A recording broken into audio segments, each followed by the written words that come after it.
Bonjour,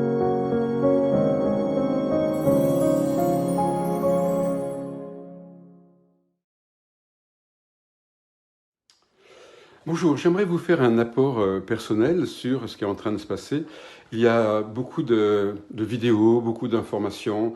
On va rarement d'ailleurs jusqu'au bout de ces vidéos.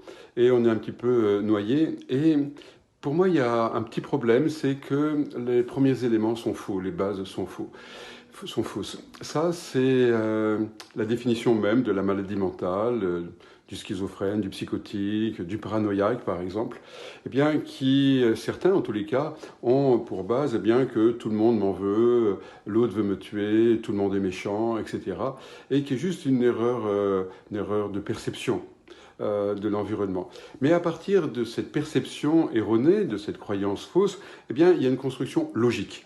C'est à cela que je veux en venir et pour cela je voudrais attirer votre attention. Donc il y a un élément de base qui est complètement faux, ou je vais prendre d'autres exemples pour illustrer cela. Un enfant qui dit, bah voilà, maman est enceinte, donc elle ne m'aime pas, je n'ai plus de place dans son cœur. Donc cette pensée est totalement fausse, cette base est totalement fausse, et il va se construire un nouveau comportement vis-à-vis de sa mère, en cohérence avec cela, une attitude vis-à-vis des femmes plus tard, en cohérence avec cela, pour ne pas être rejeté, pour ne pas s'attacher, ou des choses comme ça. Eh bien, qu'est-ce qui se passe quelle que soit votre opinion, avec ou sans masque, que vous suiviez tel ou tel virologue, ou le gouvernement de tel ou tel pays, d'ailleurs, tous les gouvernements ne sont pas en accord d'ailleurs sur les attitudes à avoir. Donc, qu'il s'agisse des traitements, qu'il s'agisse de la période d'incubation, etc. Donc, ce qui prouve, s'il y a tant de gouvernements qui sont dans des positions et des opinions différentes les uns des autres, eh bien, c'est qu'aucun, a priori, donc, ne détient la vérité. Mais que chacun le croit, évidemment. Eh bien, quel est le fondement, à mon avis, totalement erroné? Eh bien, c'est sur l'essence même du virus, la fonction même du germe, du microbe. Et là, je vais m'appuyer sur la bactériologie, l'étude des germes, des bactéries, des virus, etc. Eh bien, premier élément, la bactérie est notre ancêtre. Ça, c'est une très grande hypothèse partagée par le plus grand nombre. Il y aurait même la trace de cette bactérie à l'intérieur de nos cellules. Donc, la bactérie est la première trace de vie, donc ce n'est pas quelque chose de nuisible, de dangereux. Au contraire, eh bien, c'est la vie même, puisque une trace se trouverait dans chacune de nos cellules au cœur des mitochondries. Donc, c'est à la fois notre arrière-grand-père et notre cousin, avec cette capacité donc de s'adapter, de survie dans tous les milieux que nous lui connaissons. Cette bactérie, eh bien, est indispensable pour la vie, c'est-à-dire qu'elle est responsable de 80 à 90% eh bien, des transformations chimiques, biologiques, à la surface de la Terre, dans les océans, dans la Terre, etc. Ça veut dire que s'il n'y avait pas de microbes, il n'y aurait pas de vie. Aujourd'hui, il n'y en aurait pas eu, puisque l'ancêtre est un microbe, mais il n'y en aurait pas aujourd'hui. Autre élément, eh bien, vous pouvez trouver dans tous les livres de bactériologie, virologie, etc. Eh bien, autre élément, c'est qu'il y a dans notre corps et sur notre corps des germes nécessaires, utiles, vitaux pour notre santé. Et en quantité très très importante. Il y a plusieurs kilos donc, de ces germes dans l'intestin.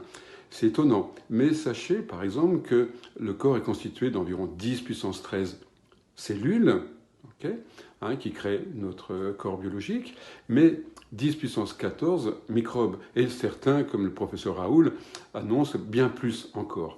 Ça veut dire que pour une cellule de notre corps, il y a 10 microbes. Et le professeur Raoul, éminent virologue, affirme 300 germes environ. Donc il y a plus de microbes en nous que nous-mêmes. Donc ces notions eh bien, vont nous permettre d'entrer en relation peut-être de manière différente avec le virus. Donc ça, c'est une nouvelle base. Et je voudrais, pour appuyer vraiment cela avec un autre grand scientifique français, le professeur Claude Bernard, un éminent scientifique qui avait une chaise au Collège de France, qui avait des fonctions également politiques.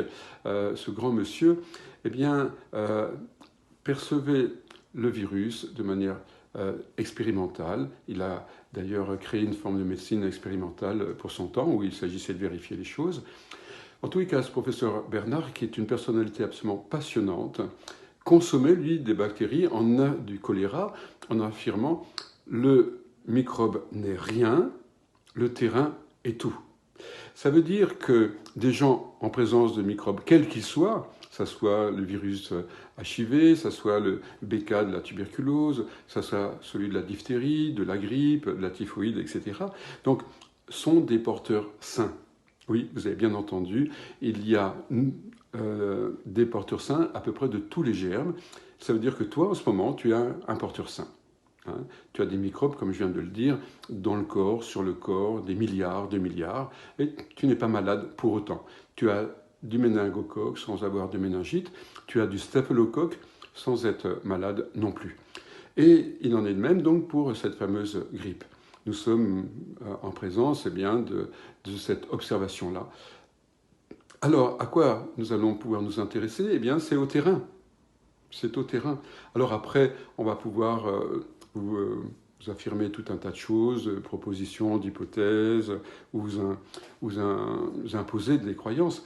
Mais voilà une base scientifique, observable, sur qu'est-ce que c'est réellement qu'un microbe et sa place dans l'univers et dans notre corps. Donc, le terrain, eh bien, c'est ton histoire.